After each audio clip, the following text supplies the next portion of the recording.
This evening, I am going to talk to you about a power for good in the universe, greater than you are, greater than I am, greater than all of us. A power for good that we can use in everyday life, for everything.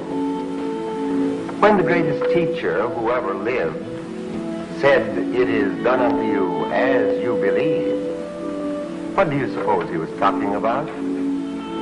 This mastermind was talking about a spiritual power in the universe, something so close to us that it is indeed nearer than our hands and feet, closer to us than our very neck vein, as the old Talmud said. And so this power is not something we have to go in search after. It is something that is right here, close, nearer than our very breath. Today's world, a place of contrast and challenge, where great demands are being made on people everywhere. Faced with these demands, many of us have searched for new ways to look at life and what it means. And we have begun to realize there is more to ourselves, the world, and the universe than what we have known before. When we look at the grandeur and immensity of this universe, it is natural to ask, where did all of this come from? Where did life come from? Who am I? What am I? Why am I here? What purpose does life have? Questions like these have been asked for thousands of years by people everywhere, and they were of special interest to a young boy born in the northeastern part of the United States in the winter of 1887. A boy who would become a lifelong student of philosophy and religion and develop a practical spiritual approach to successful living, the science of mind. That young boy was Ernest Holmes, who had one of nature's loveliest settings in which to raise his endless questions about life, God, and the mysteries of the universe. From pioneer-like beginnings, Ernest Holmes would grow to take his place as one of the great spiritual teachers of this century and become recognized internationally for his contribution to religious thought. Join us now as we take a brief pictorial journey through the life of Ernest Holmes.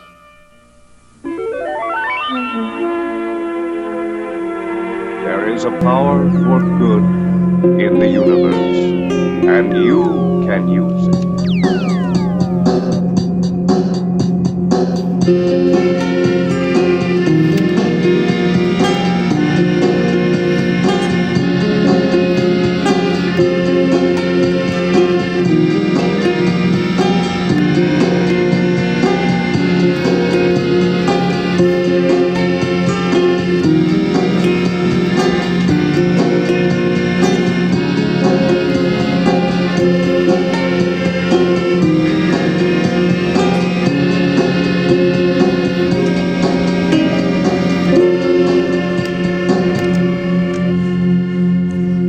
Welcome to the Science of Spiritual Reality with me, Mitchell K. Jones.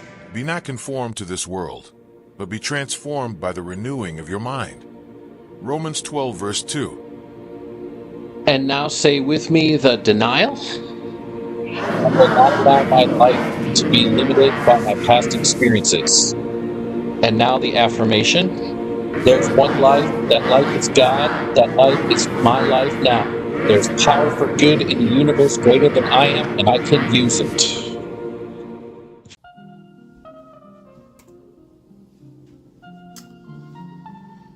Do you ever wonder if your thoughts were more than just electrical impulses of neurons firing in your nervous system? What if your thoughts were actually the building blocks of your reality? Consider the story of two gardeners. Each was given a barren plot of land. The first gardener, seeing only poor soil and rocks, thought, "Nothing can grow here." He neglected his plot, and it remained barren. The second gardener looked at the same land and thought the earth holds immense potential. He planted seeds with care, tended them daily, and believed in the hidden life within the soil. In time, his plot burst into a vibrant, blooming garden. There was no difference in land, but there was a difference in the gardeners' minds. One saw limitation while the other saw the potential for life. One's thoughts reinforced emptiness, while the other's thoughts created abundance. So what if I told you there was a force for good in the world? A fertile ground of all possibility, and you can use it. As Proverbs 23 verse 7 says, "For as he thinketh in his heart, so is he." This is a story of a man who would inspire millions by daring to ask, what if there was a force for good in the world and you could use it? His name was Ernest Holmes. Writer, teacher, and spiritual pioneer. Holmes was a lifelong spiritual seeker who sifted through the world's great religions and philosophies, as well as the emerging discoveries of science, especially quantum physics, to understand the nature of this creative force for good in the universe. In the 1920s, Holmes published a statement of beliefs, and these are his beliefs. I believe in God, the living Spirit Almighty, one indestructible, absolute, and self-existent cause. This one manifests itself in and through all creation, but is not absorbed by its creation. The manifest universe is the body of God. It is the logical and necessary outcome of the infinite self-knowingness of God. I believe in the incarnation of the Spirit in all, and that we are all incarnations of the one Spirit. I believe in the eternity, the immortality, and the continuity of the individual soul, forever and ever expanding. I believe that heaven is within me, and that I experience it to the degree that I become conscious of it. I believe the ultimate goal of life is to be a complete emancipation from all discord of every nature, and that this goal is sure to be attained by all. I believe in the unity of all life, and that the highest God and the innermost God is one God. I believe that God is personal to all who feel this indwelling presence. I believe in the direct revelation of truth through my intuitive and spiritual nature, and that anyone may become a revealer of truth who lives in close contact with the indwelling God. I believe that the universal spirit, which is God, operates through a universal mind, which is the law of God, and that I am surrounded by this creative mind, which receives the direct impress of my thought and acts upon it. I believe in the healing of the sick through the power of the mind. I believe in the control of conditions through the power of the mind. I believe in the eternal goodness, the eternal loving kindness, and the eternal givingness of life to all. I believe in my own soul, my own spirit, and my own destiny, for I understand that the life I live is God. Amen. And so it is. In 1927, he synthesized his findings into a book, The Science of Mind, and founded a spiritual movement known as religious science.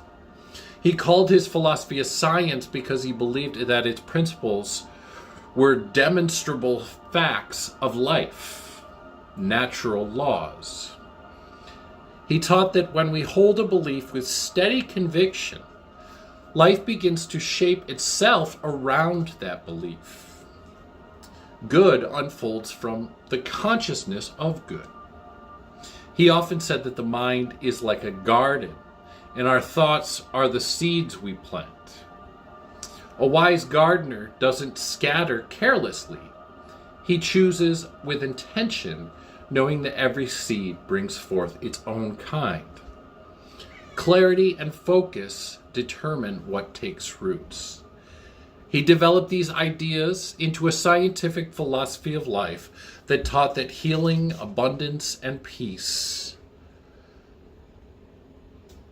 come from not chance, but the natural outgrowth of a mind that's aligned with the limitless power of the universal mind.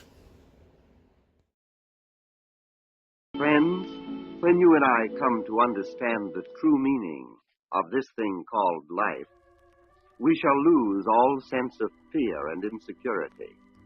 And in their place, we shall find faith and love, and we shall learn how to live more successfully. There is a key to this great change that can take place in our lives, a golden key available to all of us. It is available to you here and now. Later on, I shall tell you what kind of a key it is and how you may turn it in the lock of your experience. There's a power for good in the universe, and you can use it. There is a power for good in the universe, and you can use it. greater than you are, and you. There is a And power you. for There's a power good for in good the universe, in the universe, greater than and you are, and Greater you than There's a you power can for use good it. and in the you universe, can and you use can it. use it. On a farm near this rural town of Lincoln, Maine, Ernest S. Holmes was born January 21st, 1887. He was the youngest of Anna and William Holmes' 9 sons. Ernest was a vital, well-adjusted, thoroughly happy, healthy schoolboy with a bright, inquiring mind and a great sense of mischief and fun. Ernest was curious about everything. He was always asking why, testing the patience of his older brothers with his appetite for knowledge. He was always an original thinker, and as he matured into his teen years, he focused more and more on life and religion. He also sought knowledge from every source, turning it over in his mind, accepting or rejecting the new information. Ernest read widely from the writings of philosophers, historians, psychologists, and metaphysicians. As more questions were answered, more questions needed to be asked. The writings of Ralph Waldo Emerson had a profound effect on Ernest Holmes' thought. They convinced him that life has purpose and meaning, and that there is endless happiness in store for those who understand its progressive unfoldment.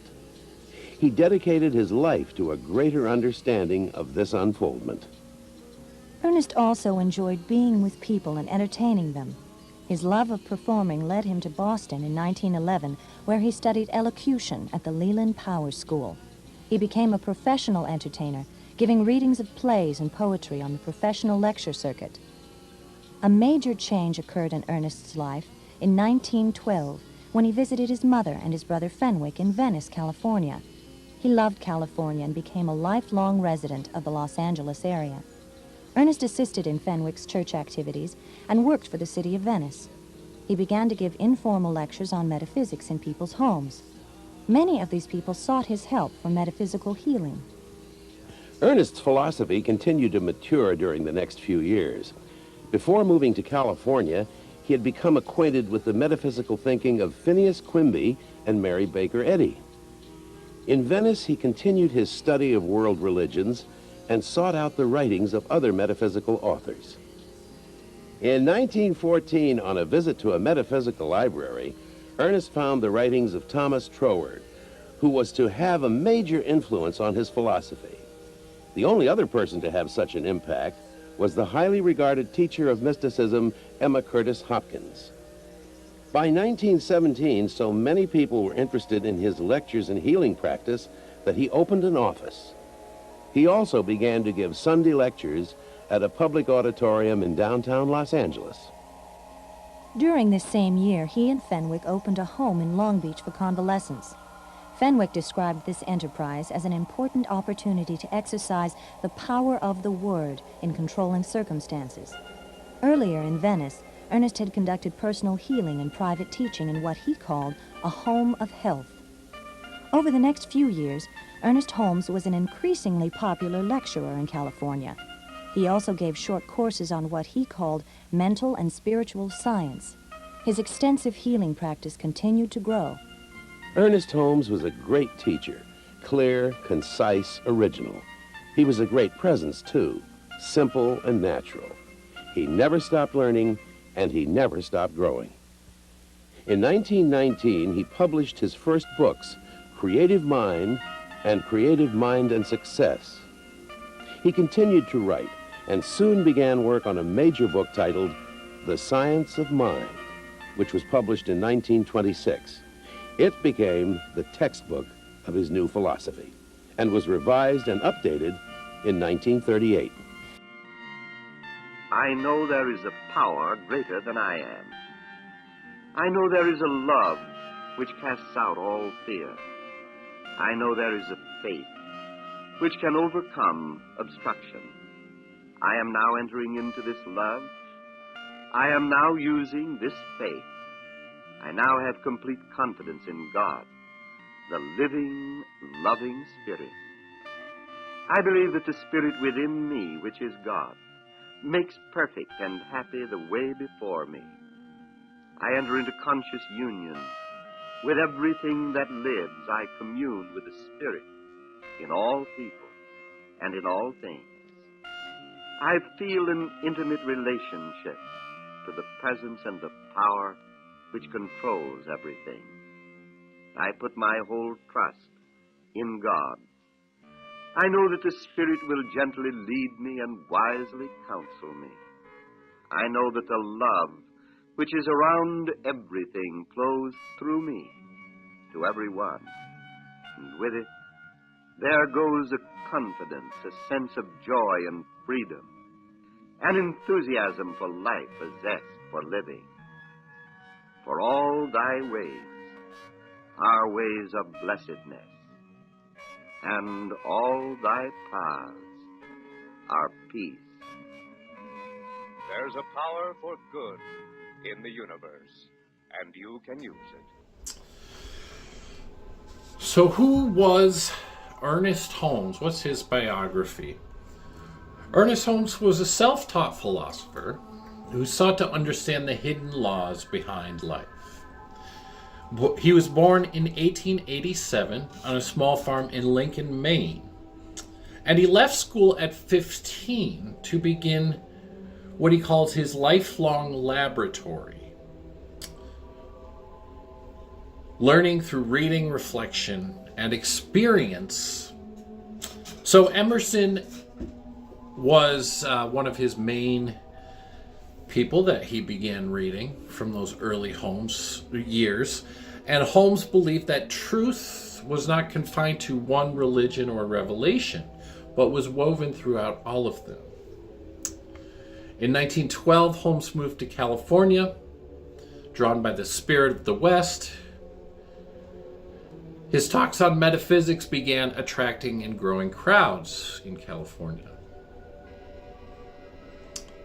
When he spoke, he claimed to be a teacher of mental and spiritual laws rather than a religious preacher. And he taught how thoughts shape reality and how faith, when used consciously, directed. is the creative power of the universe. By the 1920s, Holmes published this book, The Science of Mind, which was a synthesis of philosophy, religion, and psychology. And it became the spiritual cornerstone of religious science, a new spiritual movement inspired by and also inspired the creation of Science of Mind magazine, which is still in print today. But this one affirmation captures his message. It says, "There's a power for good in the universe greater than you are, and you can use it." And we have that at the beginning of the Science of Spiritual Reality. Holmes went on to teach, write, and broadcast this philosophy through radio and television, and he reached millions through these media. And he also lived to see the founding of the Church of Religious Science and the dedication of the Founders Church of Religious Science in Los Angeles. He passed away in 1960, leaving no dogma, but only leaving a way of life built on faith and the infinite potential of the human mind in unity with divine intelligence.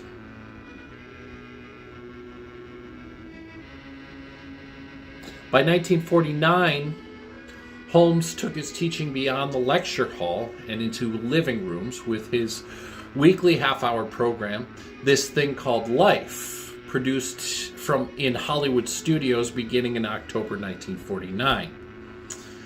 It entered national syndication and was carried on stations connected to the Mutual Broadcasting System.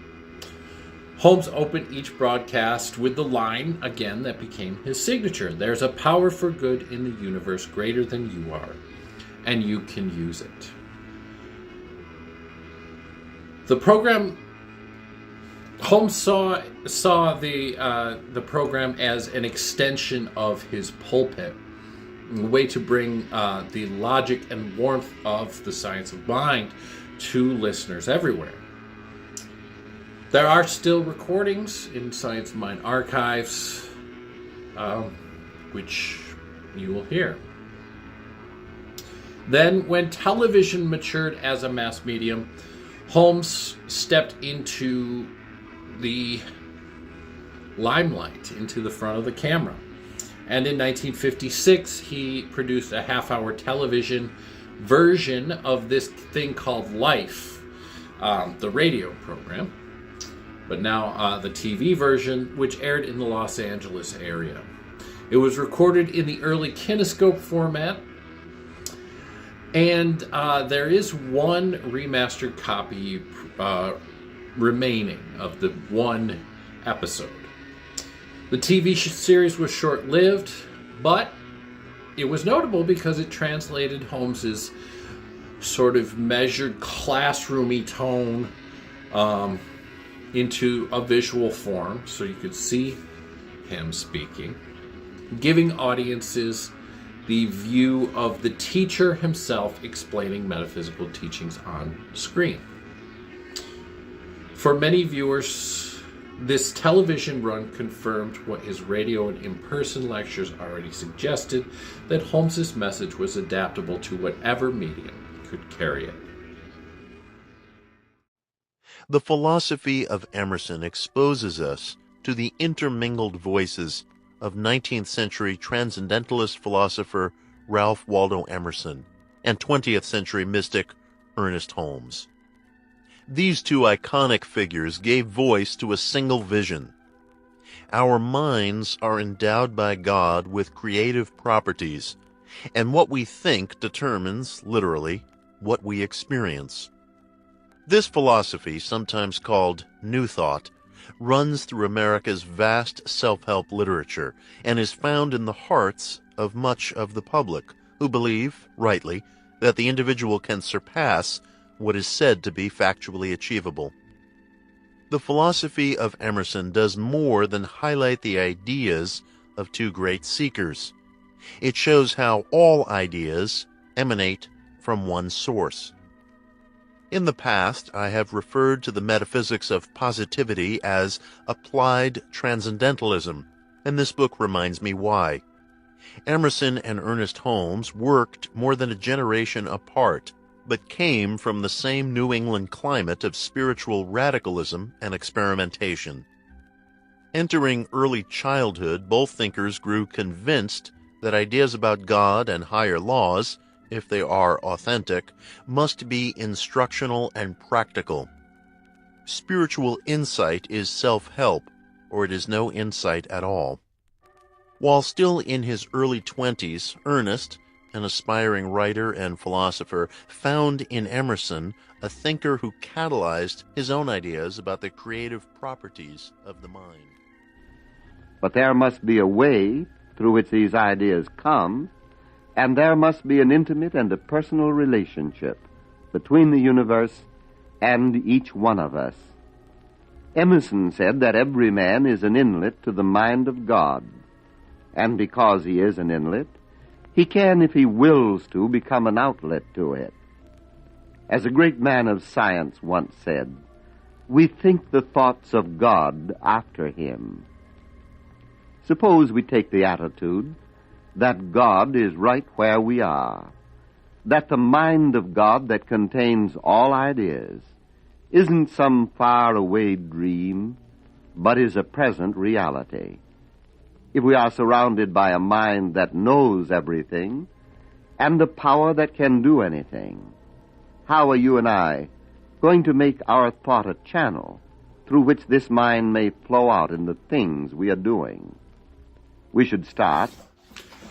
So, Ernest Holmes taught that life is a mirror, and it reflects back to us not so much what we want or what we think we want, which we often don't really know what we really want, but it reflects back to us what we believe. So, that's kind of a saying, we don't get what we want, we get what we think we deserve or we think we are. Holmes wrote, life will reflect back to the thinker what he thinks into it. And so this is a natural law of being. And just like electricity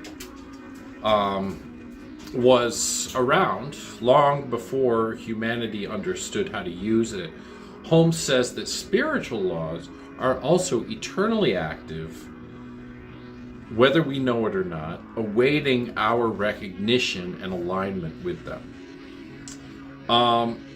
So, like it says in Acts 17:28, God in whom we live and move and have our being. So Holmes says, I live in the faith that there is a presence and power greater than I am that nurtures and supports me in ways I could not even imagine. He saw humanity as forgetful, unaware of our divine inheritance. We are all thinking, willing, knowing, conscious centers of life, he wrote, immersed in a creative something. Call it what you will. And this creative something responds to the pattern of our thought just the way that soil responds to a seed, or the seed responds to the soil. Jesus expressed this same principle in Matthew 9:29, according to your faith, be it unto you. And for Holmes, this leads to freedom. He says, as he learns the truth will automatically free him, just as it says in John 8:32, you shall know the truth, and the truth shall set you free. So Holmes points to liberation from fear, limitation, and self-doubt. These are fetters of our life. And he says, never limit your view of life by any past experience. The past is not a prison, but it's a teacher. And life is to be lived in joy, in a fullness, without limit.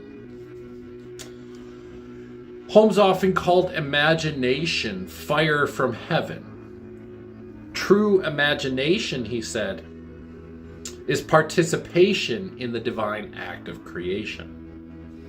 Genesis tells us that humanity is made in the image and likeness of God, the imaginer of worlds. So when we imagine rightly, we cooperate with that same creative divine flow.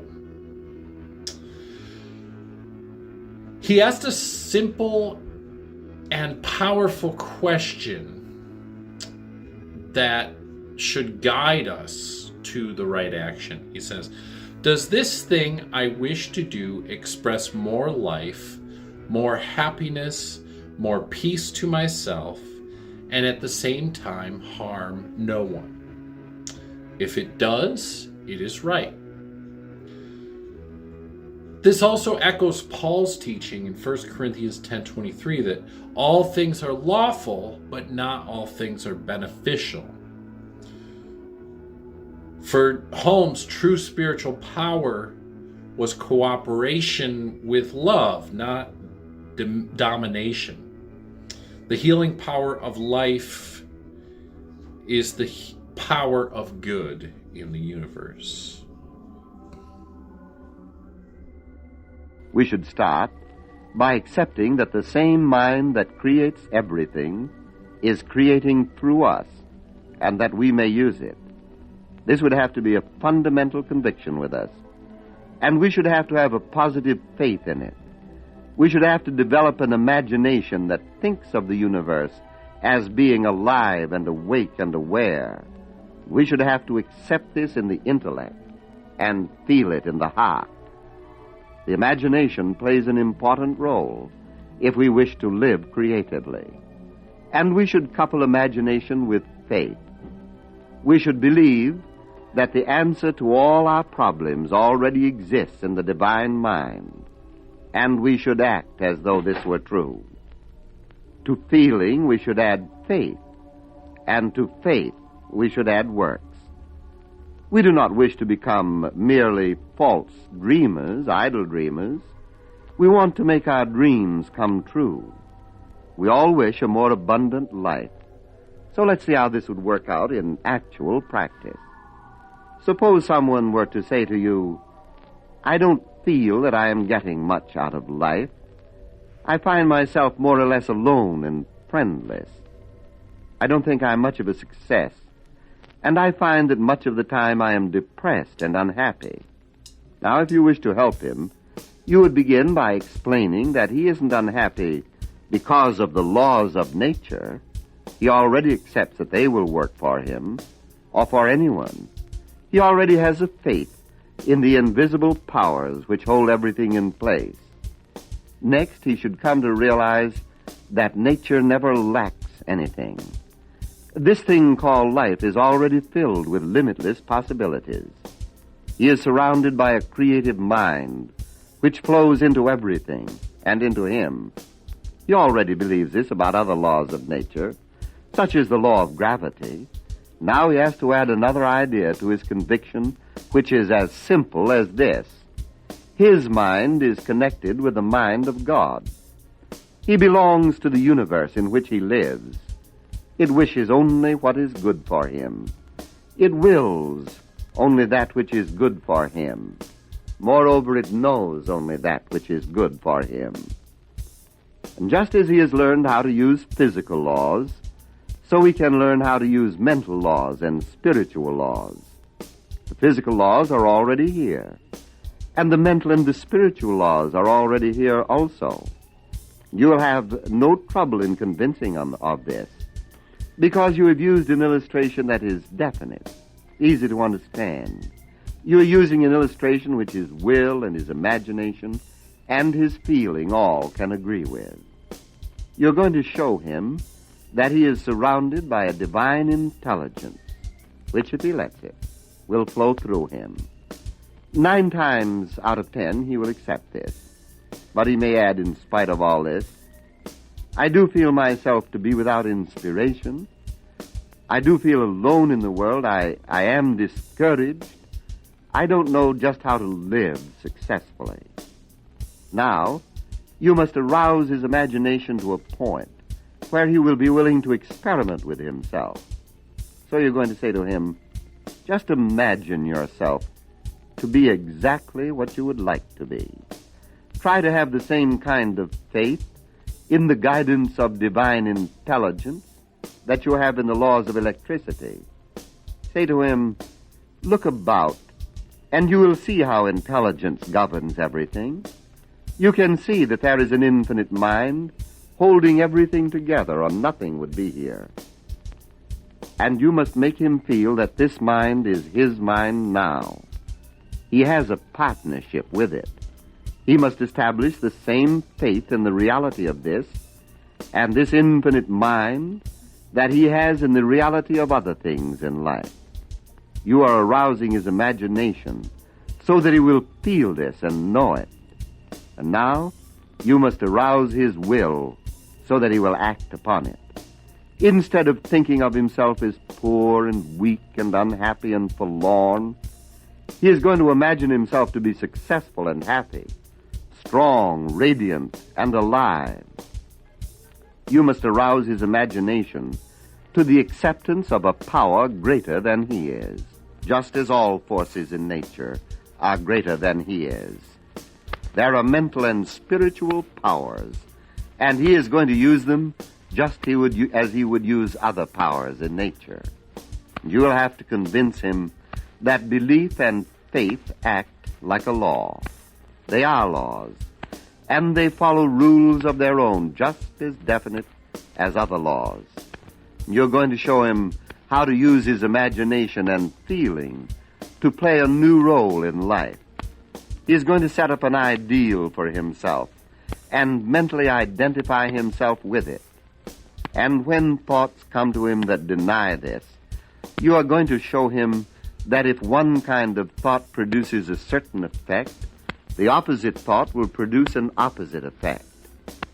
You must teach him to have patience within himself, as though some inner guidance within him takes him by the hand and lifts him up when he falls, as though some wise counselor within him says, this is the right road to follow. He will have to have patience within himself and gently, though persistently, acquire the habit of controlling his thinking. I venture to say if you do this, and he follows the few simple rules you have laid down, and you help him over the rough spots, it will not be long before there will be enough proof of the truth of what you are saying to build up that great hope within him, which is necessary to all achievement, to build up an expectancy which has learned how to believe in a power greater than he is, and how to use it. And whether you are doing this for you, your own self, helping someone else, you will find it the most exciting and interesting thing in your life. And in helping someone else, you will discover a new possibility and a great truth, that we are made both to live and to give. Now, Dr. Holmes brings you his meditation for today. Let us take as our thought for our meditation and prayer today, the Lord is my shepherd. He restoreth my soul. Feeling that we are one with the divine presence, we now seek to enter into conscious communion with it. For this is affirmative prayer, and this is spiritual meditation. It is through spiritual meditation that we reach out, or in, to that divine presence which fills all space and also finds a dwelling place in the sanctuary of our own heart. Let us then shut everything out of the mind for a few moments as we listen confidently and quietly. The Lord is my shepherd. He restoreth my soul. Believing that God is everywhere, and knowing that the divine life can restore my soul, I now affirm and deeply accept divine guidance. I believe that I am sustained by an infinite power guided by an infinite intelligence and guarded by an infinite love. I feel this presence in, around, and through me, and through all people. And I now say to my own mind, you are being directed. There is a power greater than you are upon which you may rely. You are relying on this power, and you are letting this intelligence govern and guide you. You are fully aware of divine love and protection. And my mind is accepting this as the great truth in my life. Therefore, I lay aside every doubt, every fear, and enter gladly into a newness of life. I do believe that the Lord is my shepherd. I do believe that he restoreth my soul. There's a power for good in the universe, and you can use it. Many men and women have written Dr. Holmes expressing their gratitude for the spiritual help and understanding which has made it possible for them to conquer their individual fears. From Dr. Holmes' files, we have selected this letter from Mr. A.F. of Los Angeles. Thank you very much for what you have done to help me, he writes. I am happy to say the position which I wrote you about has materialized very nicely. I realize now that it was my own feeling of insecurity which was handicapping me. Again, thanks. What have you to say about this, Dr. Holmes? May I say, Bill, that I had nothing to do with helping Mr. A.F. of Los Angeles. God wishes to help all of us, and the divine law of good is available to everyone. He came to believe in this, and of course it worked for him. And please may I point to the fact that one person could not be closer to God than another, and that the laws of nature can have no favorites. You and I and everyone must share equally in them. I should indeed be happy to know that everyone listening to this broadcast believes this, and at once begins to act as though it were true, because it really is true. As I said earlier, there is a golden key to right living, and that key is prayer, affirmative prayer. For prayer is our direct line of communion with God. Through affirmative prayer, we learn to clear the mind of negative thoughts, of doubts and fears.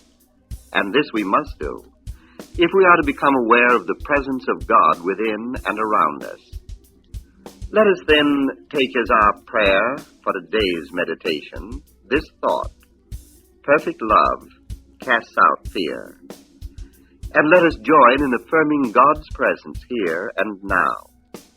Let us shut every other thought out of the mind, all the distractions of the moment, as we listen confidently, peacefully, and quietly. I know there is a power greater than I am. I know there is a love which casts out all fear. I know there is a faith which can overcome obstruction. I am now entering into this love. I am now using this faith. I now have complete confidence in God, the living, loving Spirit. I believe that the Spirit within me, which is God, makes perfect and happy the way before me. I enter into conscious union with everything that lives. I commune with the Spirit in all people and in all things. I feel an intimate relationship to the presence and the power which controls everything. I put my whole trust in God. I know that the Spirit will gently lead me and wisely counsel me. I know that the love which is around everything flows through me to everyone.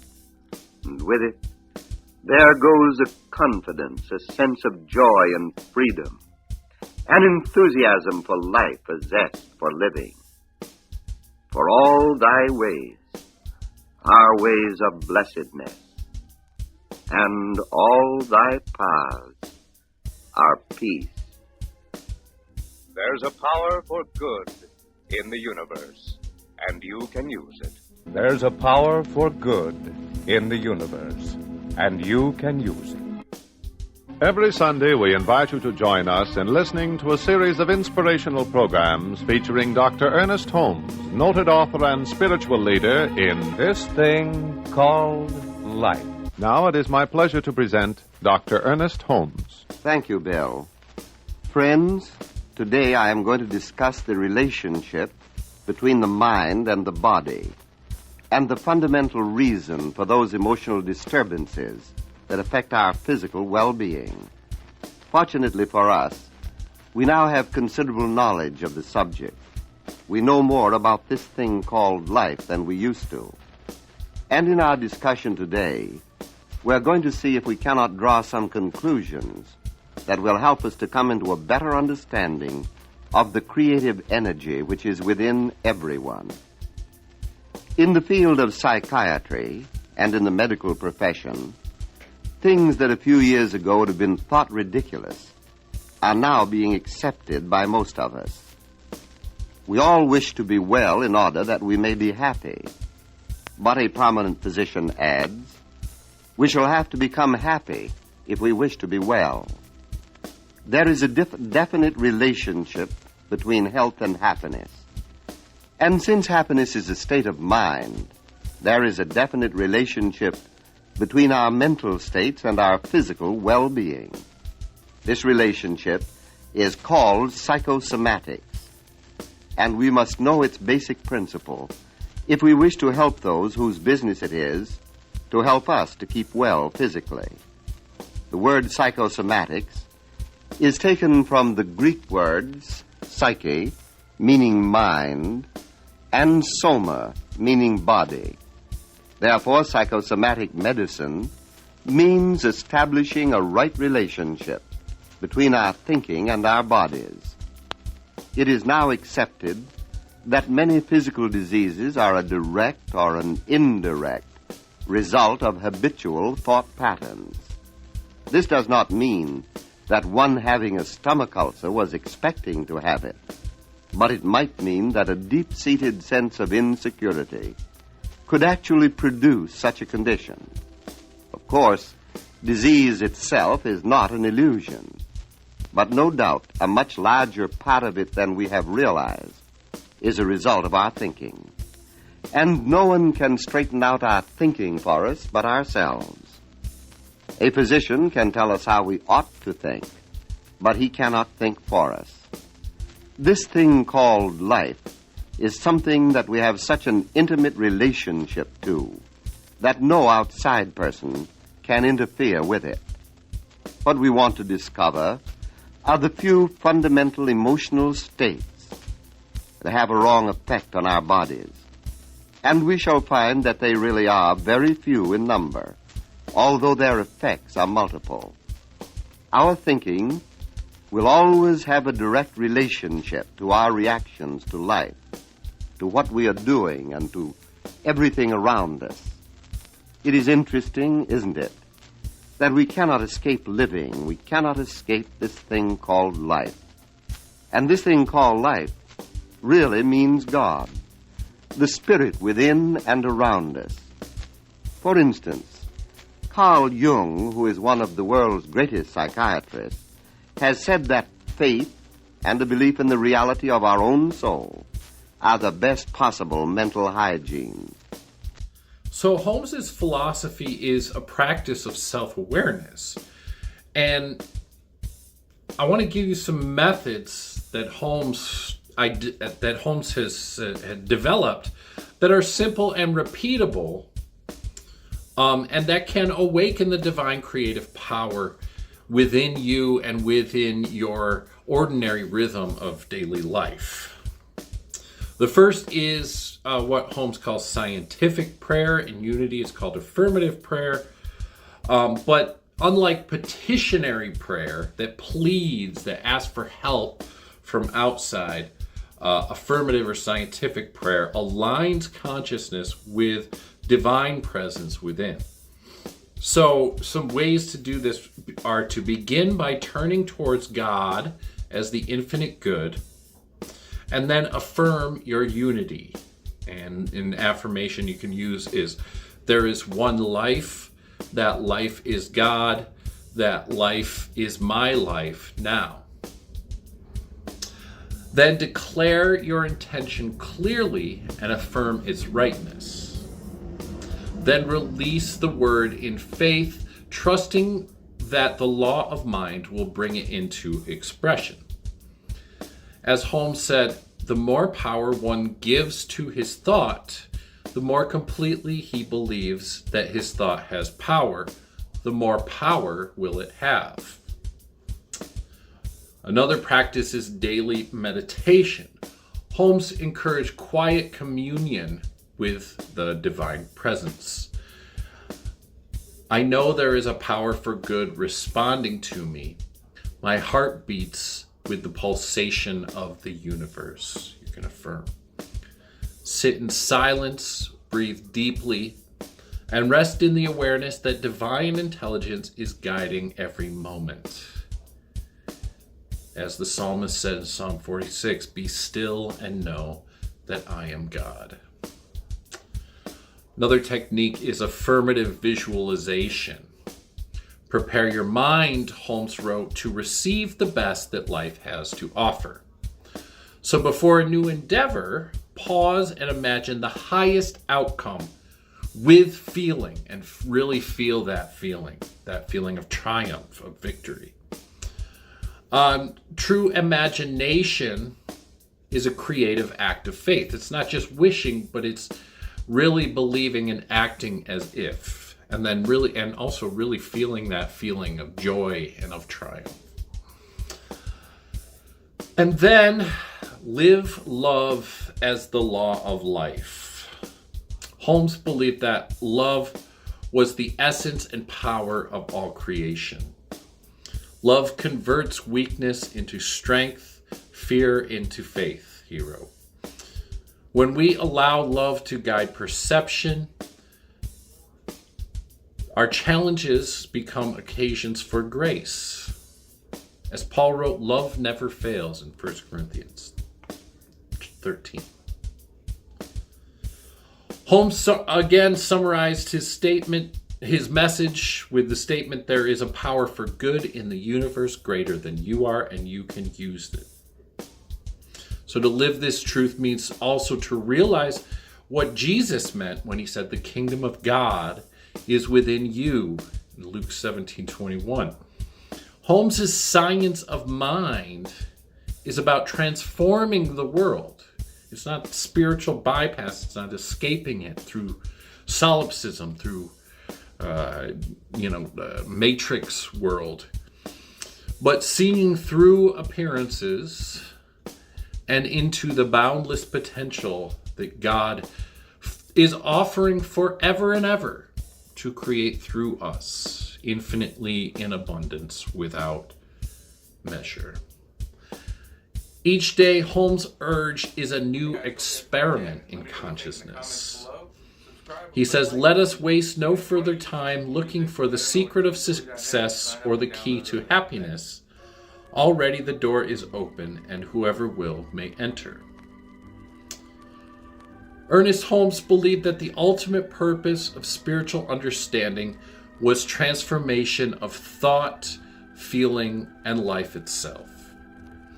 His teachings remind us that creative power of God is immediate and responsive, a presence and power greater than I am that nurtures and supports me. To live from this awareness is to know, as Paul wrote, that in him we live and move and have our being. Holmes's message was mystical and practical. He wanted us to see that the kingdom of heaven was a present state of consciousness accessible through right thinking, through gratitude, and especially through love. Life is a mirror and will reflect back to the thinker what he thinks into it. And when we align our inner life with divine law through meditation, affirmation, and practicing love and forgiveness on a daily basis, our outer conditions will begin to reflect that harmony, peace, and abundance within us. Daily application of Holmes's philosophy begins with mindfulness of thought. So ask yourself, does this thought express more life, more happiness, more peace, and harm no one? If so, continue to practice it. It is right. Practice seeing the divine image in yourself and in others. See others the way God sees them. See them as divine beings having a human experience. And use affirmative prayer to anchor your mind in divine truth. As Holmes wrote, there is one life, that life is God, and that life is my life now. In every moment, you can choose to release fear and claim the higher vibration of faith, knowing that the same creative mind that made you made the stars and also responds to your belief. As Jesus taught, according to your faith, be it unto you, in Matthew 9:29. Science of mind is a way of redeeming the world by changing the consciousness that created it. To live by Holmes's principles, then, is to trust that the infinite is forever pouring itself into you, and that love is the guiding law of the universe and is the very nature of God. When you believe this deeply, life ceases to be merely endured and becomes, as Holmes wrote, a fullness without limit. In that spirit, you might begin each day with the affirmation, there is a power for good in the universe, and I can use it. And then you step into the creative stream of divine possibility that Holmes devoted his life to, revealing that faith is not a blind hope, but is conscious participation in the ongoing creation of a better, freer, and more loving world. Ernest Holmes made his transition to the next experience on April 7th, 1960 in Los Angeles. He left no children, but he left all humankind an enduring legacy, the way of life he called religious science. On that way of life, he said this in 1958. We have launched a movement which in the next 100 years will be the great new religious impulsion of modern times, far exceeding in its capacity to envelop the world anything that has happened since Mohammedanism started. We have to have some faith in what we teach and practice that the scientist has, or the gardener has. And when that great simplicity shall have plumbed and penetrated this destiny of ours, this human stolidness and stupidity, this debauchery of the intellect and the soul, something new and wonderful will happen. It is the only thing that will keep the world from destroying itself. Amen.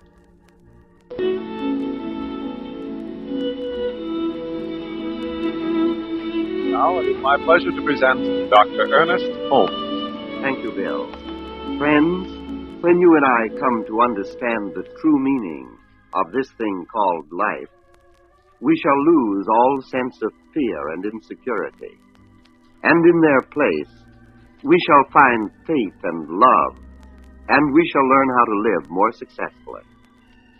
There is a key to this great change that can take place in our lives, a golden key available to all of us. It is available to you here and now. Later on, I shall tell you what kind of a key it is and how you may turn it in the lock of your experience. Today, we are going to talk about the sense of guilt and failure that seems to harass so many people. It is truly remarkable how much time we spend in crying over the mistakes we should have left behind us. Too often, the day in which we live is sandwiched between morbid memories of yesterday and fearful anticipations of tomorrow. Yet each day is a fresh beginning. How wonderful for us to realize the significance of this, It is one of the great lessons of life. Of course, you have made mistakes, and so have I. And who hasn't? And shouldn't we be as willing to forgive ourselves as to hope that others may forgive us? When Jesus said that you should love your neighbor as yourself, he did not tell you to exclude yourself. You ought to think well both of your neighbor and yourself. This spiritual genius rightly said that you cannot think well of yourself unless you do think well of others, and that you cannot really think well of others until you have first come to think well of yourself. Perhaps we should emphasize this: love thy neighbor as thyself. Think of yourself and others as being one in life. Think of that deep self within you as being one with the deep self in everyone else. For there is a unity in all life, a oneness running through everything that lives, what Loyal called the thread of the all-sustaining beauty that runs through all and doth all unite. Now you and I wish to feel that life holds nothing against us, that even though we have made many mistakes, they will no longer affect us when we stop making them. It is never too late. Never too late to know of the fatherhood of God and the brotherhood of man. Never too late to begin to be kind. Never too late to forgive ourselves and others. Never too late for a new day to dawn. But our minds are a strange mixture of joy and morbidity. We all have had so much negative and unhappy experience that it seems almost too good to be true, to believe that it really never is too late, that right now in a split second, the Sun of Truth can dispel the clouds of despair and bring new joy and new hope to the heart. Probably one of the greatest lessons we shall ever learn is right here, that all of the mistakes of yesterday can be canceled out now, today, if we permit them to be. The desert waited a long time to be cultivated with a hand of kindness, and its waste places might blossom, irrigated by the water from the high mountain top, where the everlasting snows of heaven melt down into a liquid, life-giving flow.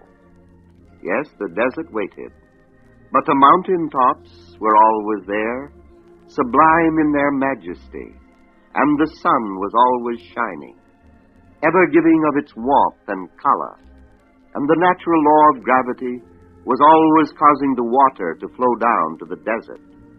It was the desert that waited, not the water, not the sun, not the snow-topped mountains. But on that first day, when the water reached the dry and parched desert, new life began to spring within it, new hope. The thorn disappeared and the rose bush blossomed. The cactus was uprooted, and the date palm took its place. The long, hot sands gave way to the green verdure of irrigated land. Did the desert look back upon its day of unproductivity? I don't think so. And did the mountain top condemn or judge? Did the water complain of the snow refuse to melt? Did the sun withhold its warmth? Now perhaps this is what Jesus meant in one of his great parables, the parable about the laborers. For he said there was a certain man who had a vineyard. Early in the morning he hired laborers to work for a penny a day. Later in the day he hired other men at the third, at the 6th, and the 11th hour. And when evening came, he called them all together, and each received the same compensation. Naturally, some of them objected to this, but the Lord of the vineyard said, I will give unto this last even as unto thee. I will do what I will with mine own. Is thine eye evil, because I am good? In this parable, Jesus was likening the vineyard to life, and the laborers to our relationship with it. Those who early in their experience came to understand their relationship to the Lord of the vineyard, and those who discover the laws of life later in the day must all finally reap the same reward.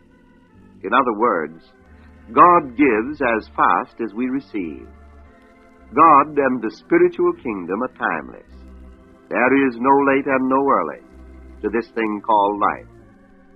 Solomon, with all his wisdom, knew nothing about electricity. Therefore, he was compelled to use a candle. God had not withheld anything from him, for God had already given him all he could take. Thousands of years later, someone discovered electricity, coming in at the 11th hour, as it were. But God was not partial to the one who later discovered electricity. He merely gave him what he was ready to take. And to those who accused the Lord of the vineyard of being partial, his answer was, "Is thine eye evil because I am good? Have you less because others possess a good equal to yours? Is there not good enough to go around? All do not learn the laws of life and the rules of the game of living in the same hour. Is it wrong that we should have the benefits of electricity because Solomon and Moses knew nothing about them? Are the comforts of modern invention evil because antiquity did not enjoy them? The great lesson is that life delivers itself into our capacity to receive it. The outpouring from the cosmic horn of plenty can only fill the cup that we lift to it. A pail turned on its side cannot be filled with rain from heaven. The Lord of the vineyard stands for the love of God and the givingness of the Spirit. The vineyard represents the fruits of life, and we are the laborers. And the reward, the compensation, is the law of action and reaction that measures to each according to his own acts. To the ones who came in at an earlier hour, they represent those who had gained some slight knowledge of spiritual things before others. They are indeed fortunate. But the ones who came into the 3rd, the 6th, and the 11th hours also entered into the kingdom. Their reward must be equal to those who came first. If yesterday we did not know that God is love, then yesterday we could not enter into communion with that love. It is in the hour of recognition that love comes full of to our experience. This parable is a lesson of hope. We are all searching. We are all on the pathway of self-discovery. And this self-discovery cannot be separated from the discovery of God, for God is the supreme self, the ever-present reality. We have always been living in the mind of God, but we have not realized it. The awakening is not to God, but to us. Don't you think this is a wonderful concept? That the awakening is not to God, but to us? God did not say, when man made his first reaping machine, "It is too late. You have reaped by hand so long that forevermore you are condemned to the laborious effort of hand harvesting." The laws of nature wait on our recognition, but appear always ready to spring into spontaneous expression for us. Don't you think that love also must wait in the same way? But since God can do only for us what we permit him to do through us, don't you think that perhaps even God is waiting on our acceptance? And according to this parable, our acceptance cannot be just for ourselves alone. As Jesus pointed out, there is good enough to go around, and we dare not withhold from others that which we desire for ourselves. Perhaps this is one of the greatest lessons of life. And yet how carefully Jesus pointed that this great good we desire will include ourselves through our sharing with others. We dare not withhold this sharing. We should not wait until tomorrow. We should not think it is too late to enter into God's good today. Let us then learn to rejoice in the day in which we are living, to find happiness in the commonplace. In this way alone do we exalt the human, In this way alone can we learn to recognize in each other what the hope of the ages has waited so long to discover, that God really is in his heaven, and that this heaven is right where we are, and that all is right with God's world, and will be right with ours, when we know this and act as though it were true. But we must learn to live as though it really were God's world. The great teacher has told us that we cannot do this until we first learn to do it on that broad gauge basis which will not withhold any good from anyone. No, it is never too late to learn.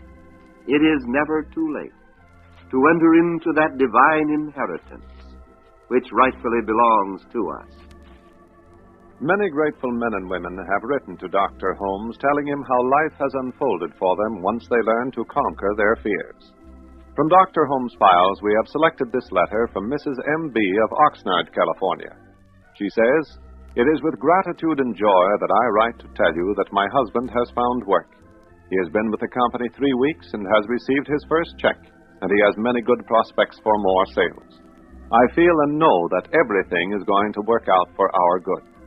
What comment would you like to make, Dr. Holmes?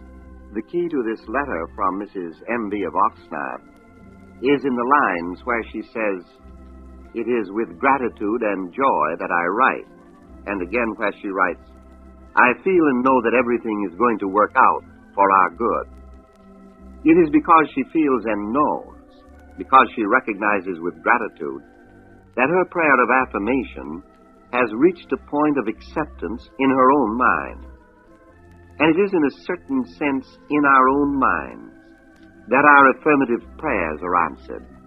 That is, in the sense that the mind must accept the gift of life. This she has most certainly done.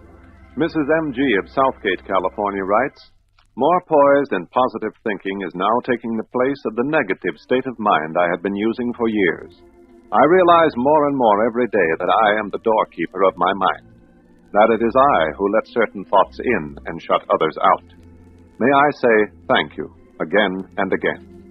That's certainly a fine testimonial, isn't it, Dr. Holmes? Yes, it is, Bill. The writer is following the advice of the apostle, who said, "Whatsoever things are good and beautiful and true, think on these things." She is thinking affirmatively, and she is praying with acceptance. Naturally, I appreciate her gratitude. However, any thanks she owes is certainly not to me alone. But I am delighted to point to what I believe is the greatest truth in human existence, that there is a power of good available to everyone, and that it is right where we are. Now, here is Dr. Holmes to bring you his meditation for today. As I mentioned earlier, there is a golden key to right living, and that key is prayer, affirmative prayer. For prayer is our direct line of communion with God. It is through affirmative prayer that we learn to clear the mind of negative thoughts, of doubts and fears. And this we must do if we are to be aware of the presence of God within and around us. Let us then take this thought as our prayer for the day. "Thou art ever with me, and all that I have is thine." Let us join in affirming God's presence here and now. Let us shut every other thought out of the mind as we listen confidently, peacefully, and quietly.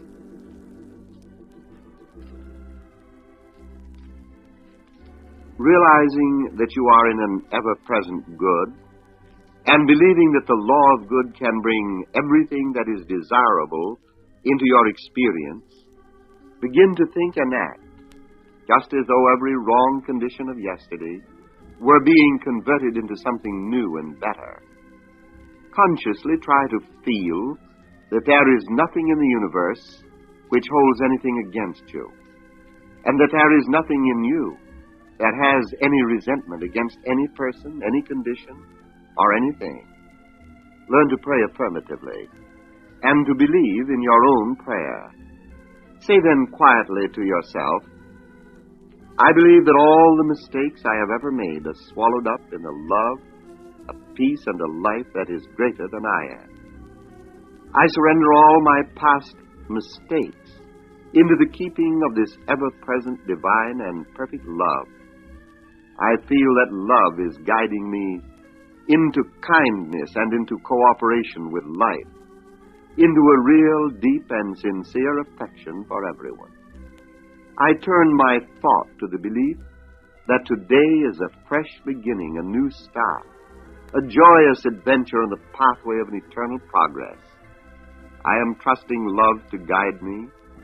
I am believing that love guides everyone. I am learning to see the good in everyone and to rejoice in it. I feel that today is bright with hope and happy with fulfillment. I know that today and tonight I shall sleep in peace and wake in joy, and I shall live in the sure knowledge that good alone governs. There's a power for good in the universe, and you can use it. Emphasis on the creative power within each individual. Movie stars, directors, writers, musicians, actors, and television personalities came to Ernest's Sunday lectures, took classes, or received private instruction in the science of mind from him. The fun-loving young Ernest never left the man. Often it was said that he had a mischievous look about him, or that he was impish. He felt all life was to be enjoyed, and he did his best to enjoy it. The Holmes family had people around at all times. Ernest loved to cook, and he liked nothing better than to have friends over for dinner and then sit before a fire and engage in conversation about life and God and human experience. Ernest and Hazel always lived in large houses. Their last home was a stately mansion filled with exquisite antiques and an impressive collection of Oriental art. It provided ample space for entertaining all their relatives and friends. Ernest was constantly involved in a variety of functions, special celebrations in his honor, graduation ceremonies, weddings, and church dedications. The dedication of Founders Church of Religious Science in Los Angeles was very special to Ernest. He and his close friend and colleague, Dr. William H.D. Hornaday, had long dreamed and planned for this church. Groundbreaking ceremonies were attended by many dignitaries, and when the church was dedicated in January 1960, Dr. Hornaday became its minister. Ernest Holmes was at the Institute daily. Through his lectures, books, home study courses, radio and television programs, and Science of Mind magazine, he presented his philosophy to an expanding international audience. But Ernest was not alone in this regard. Over the years, thousands of people had studied at the Institute of Religious Science, and many of them graduated as practitioners and ministers, carrying on his work of teaching and healing. In 1953, the name of the Institute of Religious Science was changed to Church of Religious Science, and in 1967 to United Church of Religious Science. Today, the Science of Mind philosophy continues to be taught and supported by two organizations, the United Church of Religious Science and Religious Science International. The Science of Mind philosophy has met with great success because it is based solidly on timeless truths about our spiritual nature. It presents these truths clearly and directly. Perhaps most important, it is practical.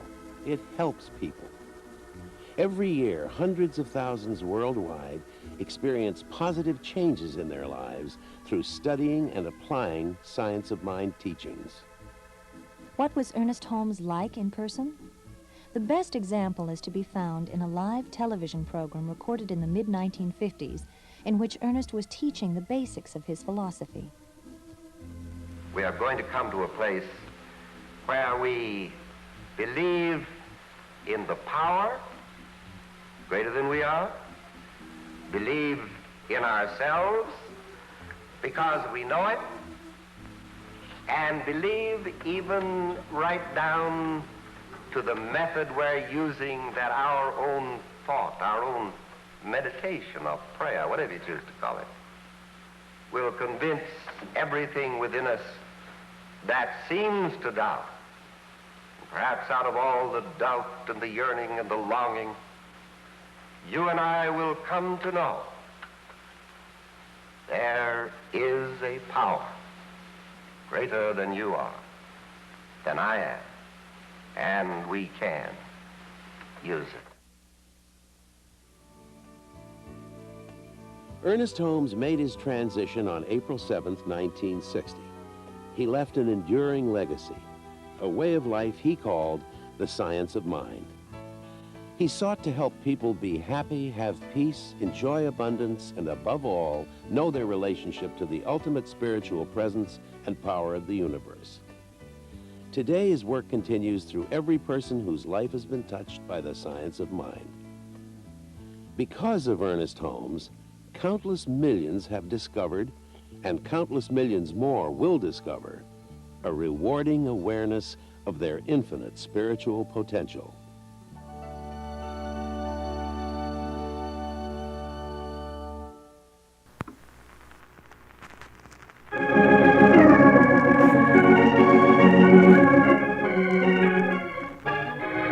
Good news! Friends, this is your weekly reminder that the world is full of quiet miracles. Each day, research labs, classrooms, parks, and communities reveal new signs of life's inherent goodness. Today's headlines shine a light on healing, renewal, and the ever-present intelligence of nature working through us and around us. Let's look at 4 stories making news right now, each one published within the last month, that lift the spirit and testify to the harmonious forces shaping our world. A new study from Japan, released December 5th in the journal iScience, confirms something many families have sensed for generations. A beloved dog doesn't just warm the heart, it changes the body. Professor Takefumi Kikusui and his team at Asabu University discovered that adolescents who grow up with dogs develop distinct microbiomes that actually increase empathy, social behavior, and emotional resilience. In other words, the simple companionship of a family dog reshapes the microbial community in a teenager's body, which in turn strengthens their mental health through the gut-brain axis. Researchers even transferred these microbes into mice, and the mice became measurably more social and compassionate. A reminder, friends, love leaves footprints at the microbial level. On November 6th, The Guardian reported on Finland's bold national project to bring forests back into children's daily lives. After early studies showed that re-wilded daycare yards dramatically strengthen children's immune systems, the country is expanding the program to 43 centers nationwide. At the flagship Humpula Daycare in Lottie, a 107-square-foot slice of forest floor, complete with moss, berries, lichen, and trillions of microbes, has become a living classroom. Children who interact with these natural materials show healthier skin, gut, and oral microbiomes, and lower rates of inflammatory markers. A child's mud pie, it turns out, may be a powerful act of immune education. In an age when anxiety and overstimulation are common, Finland is reminding the world that healing can begin with dirt under the fingernails and moss between the toes. Also on December 5th, Reasons to be Cheerful profiled the remarkable restoration of Middle Fork Bottom State Park in West Tennessee. What once was farmland stripped by the catastrophic 2010 floods is now 860 acres of thriving wetlands, hardwood forests, and wildlife habitat. The Nature Conservancy and local agencies worked with the landscape, not against it, allowing rivers to meander, wetlands to form, and native species to return. The results: flooding along nearby roads has dropped by 85%. Visitors now enjoy lakes, boardwalks, paved trails, and a floating classroom. Wildlife, from turkeys to endangered bats, has returned in abundance. The project has become a blueprint for ecological restoration across the Mississippi River Basin. When we let nature do what nature does best, abundance follows. A new review published December 5th in Trends in Cognitive Sciences reveals that something as simple as warmth, human touch, a hug, or even a change in room temperature directly shapes our experience of being ourselves. Researchers from Queen Mary University of London show that thermal signals travel along specialized sensory pathways that influence emotional regulation, identity, groundedness, the feeling that our body belongs to us. Warm touch activates ancient neural circuits tied to safety, connection, and self-recognition. The science shows what love has always known. A warm embrace literally strengthens the boundary between mind and body, restoring the inner sense of I am here and I am alive.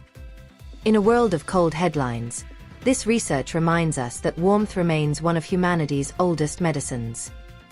Across these 4 stories, from microbiomes to forests, from river basins to warm human touch, one truth shines through. Life is always moving toward healing. Even in challenging times, the world is busy restoring itself. Through wagging tails, muddy gardens, returning wildlife, and the simple miracle of a hug. That's the good news for this week. Tune your heart to the high frequency of hope, and you'll find it everywhere. And this has been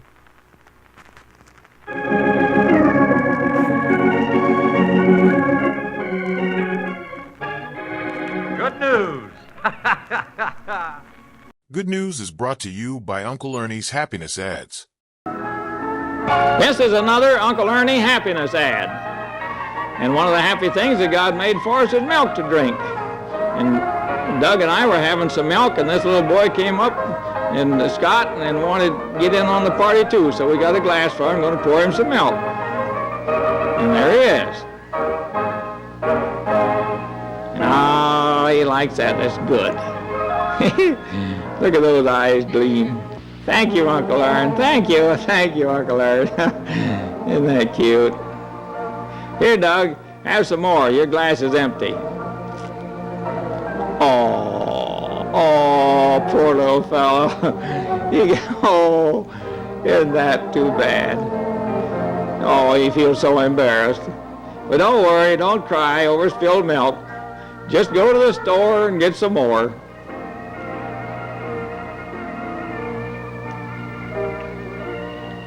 God is my help in every need. God does my every hunger feed. God walks beside me, guides my way through every moment of the day. I now am wise, I now am true, patient, kind, and loving too.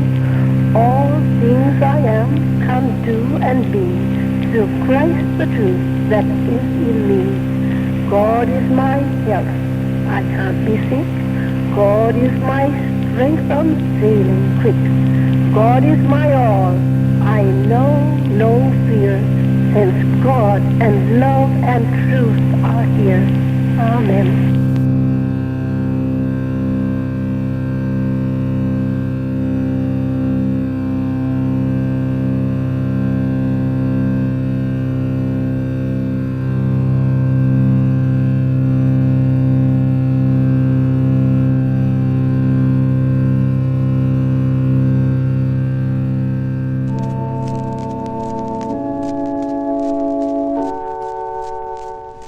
Happiness comes from quiet contentment, an inner sense of certainty which cannot be shaken.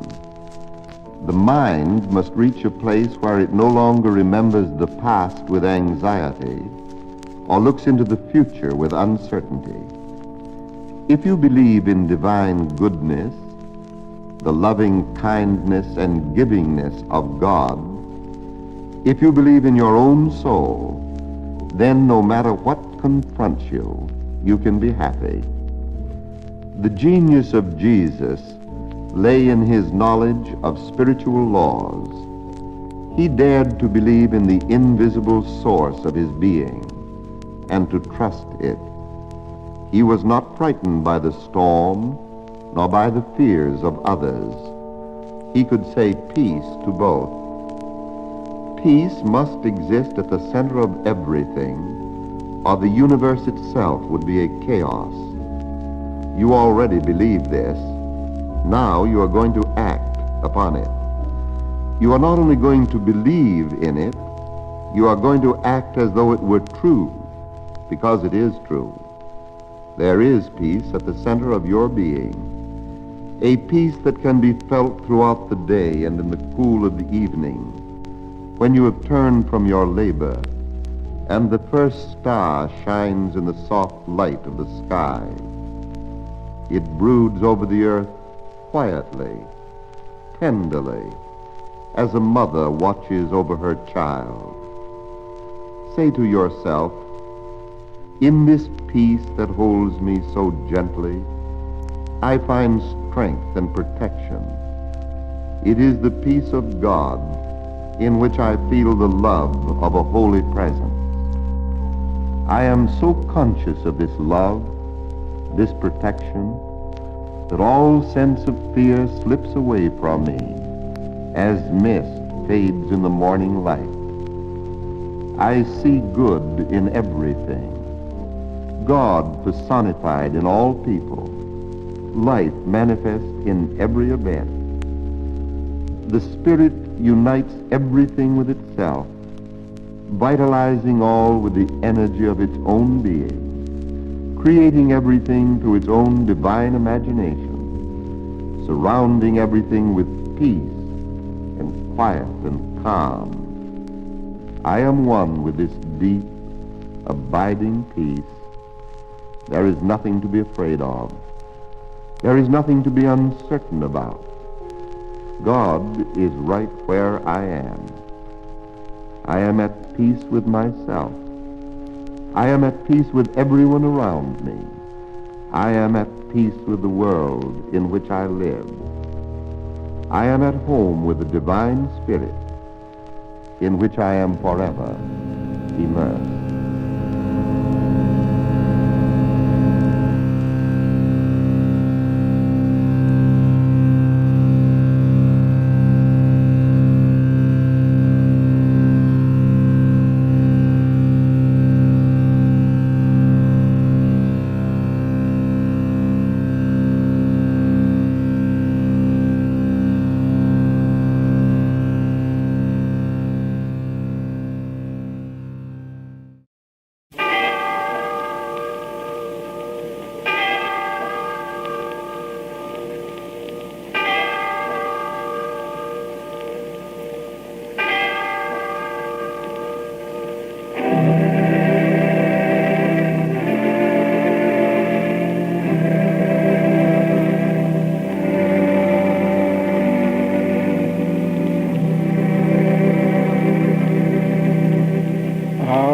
Father, who art in heaven, hallowed be thy name. Thy kingdom come, thy will be done, in earth as it is in heaven. Give us this day our daily bread, and forgive us our debts, as we also have forgiven our debtors. And leave us not in temptation, but deliver us from evil. For thine is the kingdom, and the power, and the glory forever. Amen.